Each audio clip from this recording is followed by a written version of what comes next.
할렐루야. 2월 22일 새벽 기도에 참석하신 우리 성도님들을 환영하고 축복합니다. 먼저 기도하겠습니다. 천재 주제시요 지극히 높으신 하나님 아버지, 오늘도 살게 하시고 이렇게 예배로 나아가게 하시니 감사드립니다. 오늘 드리는 이 시간 이 예배를 온전히 받아주시고 우리가 하나님 원하시는 모습으로 한 걸음 더 나아가는 귀한 은혜가 있게 하여 주시옵소서. 이 시간 주의 말씀을 듣고자 합니다. 우리에게 말씀하시고 주의 뜻을 밝히 깨닫게 하여 주시옵소서. 감사드리며 주 예수 그리스도의 이름으로 기도드렸습니다. 아멘. 오늘 주시는 하나님의 말씀은 마가복음 5장 35절부터 43절 말씀입니다. 제가 가진 성경 신약 62페이지입니다.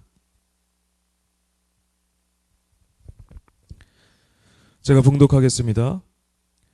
아직 예수께서 말씀하실 때에 회당장의 집에서 사람들이 와서 회당장에게 이르되 당신의 딸이 죽었나이다. 어찌하여 선생을 더 괴롭게 하나이까? 예수께서 그 하는 말을 곁에서 들으시고 회당장에게 이르시되 두려워하지 말고 믿기만 하라 하시고 베드로와 야고보와 야고보의 형제 요한 외에 아무도 따라오면 허락하지 아니하시고 회당장의 집에 함께 가사 떠드는 것과 사람들이 울며 심히 통곡함을 보시고 들어가서 그들에게 이르시되 너희가 어찌하여 떠들며 우느냐? 아이가 죽은 것이 아니라 잔다 하시니 그들이 비웃더라. 예수께서 그들을 다 내보내신 후에 아이의 부모와 또 자기와 함께한 자들을 데리시고 아이 있는 곳에 들어가사 그 아이의 손을 잡고 이르시되 달리다굼 하시니 번역하면 곧 내가 내게 말하노니 소녀야 일어나라 하심이라. 소녀가 곧 일어나서 걸으니 나이가 12살이라. 사람들이 곧 크게 놀라고 놀라거늘 예수께서 이 일을 아무도 알지 못하게 하라고 그들을 많이 경계하시고 이에 소녀에게 먹을 것을 주라 하시니라. 아멘. 모든 것이 끝났다고 생각될 때라는 제목으로 하나님의 말씀 전하겠습니다. 예수께서 제자들과 가버나움으로 돌아오셨을 때 그때 또다시 큰 무리를 맞이하셨습니다. 그래서 예수님이 그들과 함께 바닷가에 계셨는데 그러던 중 회당장 중에 하나인 야이로라 하는 사람이 와서 예수님을 보고 발 아래 엎드려 간곡히 구하여 자신의 죽게 된 어린 딸을 고쳐달라 간구하였습니다. 이에 예수님은 흔쾌히 함께 가셨죠. 근데 가시는 도중 예수님을 보러 온 많은 사람들로 인해서 인산인해를 이루게 되었고 그때 12해를 혈루증으로 앓아온 한 여자가 예수님의 옷에 손을 대어 낫게 된 일이 생겼던 것입니다. 이에 예수님은 그녀의 믿음을 칭찬하시며 그의 구원을 확정해 주셨죠. 그렇게 그러한 일로 시간이 지체되고 있을 때였습니다. 갑자기 회당장의 집에서 사람들이 한 소식을 갖고 온 것입니다. 그것은 야이로의 딸이 죽었다는 비보이지요. 그리고 이제 더는 예수 선생님을 괴롭히지 말라는 말을 전했습니다. 야이로는 얼마나 절망적이었을까요? 딸이 죽었다는 소식을 전해 들었을 때 눈앞이 깜깜해져서 모든 것을 포기하고 말았을 것입니다. 우려하던 최악의 상황이 현실로 일어난 것입니다. 그리고 어쩌면 예수님을 좀 더 일찍 만났으면 여기서 지체하지 않고 좀만 더 일찍 갔으면 혹시 살릴 수도 있지 않았을까 하는 그런 원망과 분노의 마음도 있었을 것 같습니다. 사랑하는 딸의 죽음이 얼마나 절망적이고 고통스러웠을까요?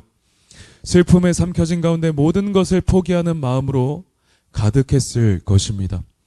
그런데 그때 예수님은 나지막이 말씀하십니다. 두려워하지 말고 믿기만 해라. 침착하고 선명한 주님의 음성입니다. 그러므로 야이로는 아주 혼돈스러운 중에도 작은 이 실낫 같은 믿음을 붙잡을 수 있었을 것입니다. 이제 예수님은 제자들 중 베드로와 야고보와 요한 3명 말고는 아무도 따라옴을 허락하지 아니하시고 회당장의 집으로 들어가셨습니다. 이들만 지명하신 이유는 이들이 훗날 초대교회의 기둥으로서 더욱 리더 역할을 감당할 최측근들이기 때문입니다. 예수님은 이들의 믿음이 더욱 견고히 준비되도록 준비하시려는 그런 의도인 것이죠. 예수님이 그 집에 도착하시고 이들과 함께 들어가셨을 때 그 회당장의 집안은 각종 장례 절차를 수행하는 자들과 울며 심히 통곡하는 사람들로 가득했습니다. 정상적으로 생을 살지 못하고 일찍 죽음을 맞이한 그런 장례식에 여러분은 한번 가보셨는지요? 그곳은 안타까움과 슬픔으로 삼키워져서 큰 울음과 통곡으로 가득한 것입니다. 사람들은 죽음의 위력 앞에 무력해져서 두려움과 그 절망으로 인해 질식해 있었으며, 그러므로 그곳엔 죽음의 냄새가 아주 진동을 하고 있었죠. 그러나 그때 예수님은 그들에게 말씀하셨습니다. 너희가 어찌하여 떠들며 우느냐? 이 아이가 죽은 것이 아니라 잔다. 비통한 장례식장에서 이런 말을 한번 해 보십시오. 어떻게 되겠습니까? 이 말을 들은 사람들은 예수님의 말을 헛소리로 치부하고 비웃었습니다. 사실 욕먹지 않은 것이 다행 아니겠습니까? 그러나 우리는 여기서 외쳐진 말에 주목하기보다 이 말씀을 하신 분이 과연 누구시냐 하는 것에 더 주목할 필요가 있는 것입니다.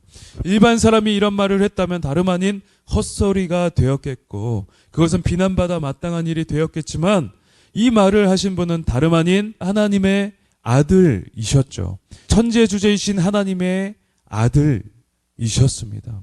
그러므로 그분은 이 아이를 두고 자는 것이라 말씀할 수 있으셨죠. 그리고 예수님은 그 불신하는 모든 사람들을 그곳에서 다 내보내셨습니다. 그러신 후에 아이의 부모와 함께 또 이 세 제자를 데리시고 아이 있는 곳으로 들어가셨습니다. 그러더니 죽어서 축 늘어져 있는 그 아이의 손을 잡으시고는 크게 외치셨습니다. 달리다굼 소녀야 일어나라 말씀하셨죠. 그러자 어떻게 되었습니까? 그 말이 선포되자 소녀는 온전히 생기가 돌아오게 되었고 정신이 들며 이내 곧 일어나 걷게 된 것입니다. 그러므로 그곳에 있던 모든 사람들은 곧 엄청나게 놀라게 되었고 이를 경이롭게 여겼으며 과연 이 예수님이 과연 누구시냐 하는 의문을 가지게 되었을 것입니다. 이분은 앞 문맥에 나온 대로 지극히 높으신 하나님의 아들이셨죠. 우리는 오늘 본문을 통해 어떤 교훈을 얻을 수 있을까요? 우리 주님은 죽음의 권세를 깨뜨리시고 생명을 주시는 지극히 높으신 하나님의 아들이심을 우리는 알 수가 있는 것입니다. 예수님은 전능하신 하나님의 아들로서 사망과 죽음을 압도하시고 자신을 의지하는 백성들에게 생명을 주는 분이시지요. 그러므로 두려워하지 말고 믿기만 하면 오늘날에도 이런 생명의 역사가 분명히 일어날 수가 있는 것입니다. 여러분은 이 사건이 단순히 성경에 나오는 믿기 힘든 사건이라거나 예수님 시대에만 일어났던 보기 드문 사건이라 치부하지는 않으시는지요? 이런 일은 오늘날에 일어날 수 없다고 생각하시는지요? 어떠십니까? 예수님은 요한복음 11장 40절 말씀에 말씀하셨습니다. 내 말이 네가 믿으면 하나님의 영광을 보리라 하지 아니하였느냐? 또한 마가복음 16장 17절에서 승천하시기 직전에 예수님은 이렇게 말씀하셨습니다. 믿는 자들에게는 이런 표적이 따르리니 곧 그들이 내 이름으로 귀신을 쫓아내며 새 방언을 말하며 뱀을 집어올리며 무슨 독을 마실지라도 해를 받지 아니하며 병든 사람에게 손을 얹은즉 나으리라. 얼마나 많은 구절들이 이러한 실제적인 역사와 권능을 증거하는지 모릅니다. 이는 예수님이 직접 증거하기도 하셨죠. 그러므로 우리는 오늘날에도 믿는 자들에게는 실제적으로 하나님의 기적을 체험케 되는 일이 발생하게 되며 그 결과 하나님의 영광을 목도하게 됨을 믿어야 한다는 사실입니다. 그리고 우리 앞에 놓여지는 많은 문제들 앞에 믿음을 가지고 서야만 한다는 것을 우리는 알게 되는 것이죠. 여러분은 여러분의 삶에서 겪는 많은 어려움과 문제들 앞에서 어떤 믿음을 갖고 계신지요? 혹 이러한 성경의 증언을 허구나 거짓말로 치부하며 우리의 삶 가운데 예수님은 그 어떠한 영향도 미치지 못할 것이라 불신하고 계시지는 않으시는지요? 우리는 분명 하나님의 역사가 성도의 믿음에 따라 지금 이 순간에도 분명히 일어날 수 있음을 알아야 할 것입니다. 믿고 의심하지 않고 구할 때에 이러한 생명의 역사는 분명히 일어난다는 사실입니다. 우리 주님은 요한복음 10장 10절에 말씀하셨습니다. 내가 온 것은 양으로 생명을 얻게 하고 또 풍성히 얻게 하려는 것이라. 우리 주님이 오신 것은 양으로 생명을 얻게 하기 위함이며 또 더 풍성히 얻게 하려는 것이라고 말씀하신 것입니다.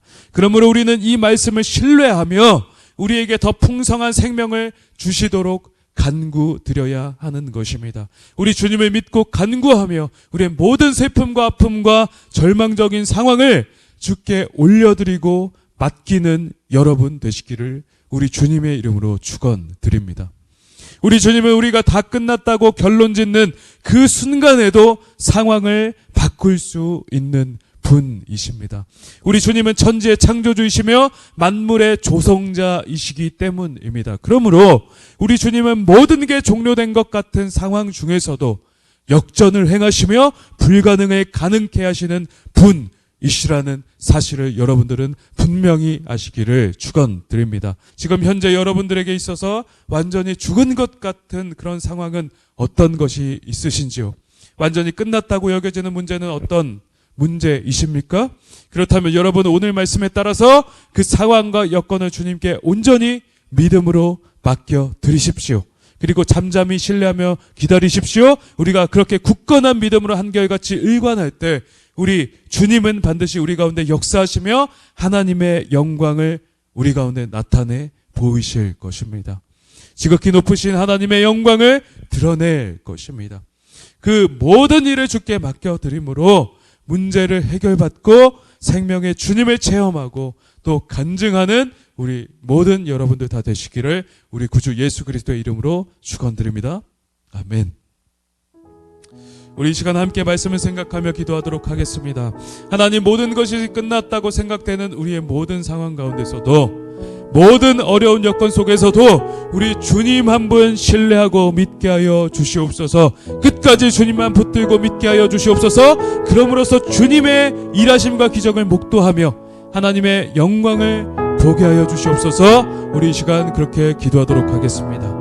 여러분의 실제적인 어려움과 문제들이 있으시다면 이 시간 생명의 주님께 모든 것을 의탁하고 맡겨드리는 여러분 되시기를 축복하며 이 시간 그러한 기도 제목으로 나아가도록 하겠습니다. 우리 이 시간 주여 한번 외치고 기도하도록 하겠습니다. 주여! 하나님 아버지 감사합니다. 우리의 모든 문제를 주님께 맡겨드립니다. 아버지 하나님 함께해 주시고 아버지 하나님 주님 앞에 맡겨드릴 때 모든 문제를 역사해 주시고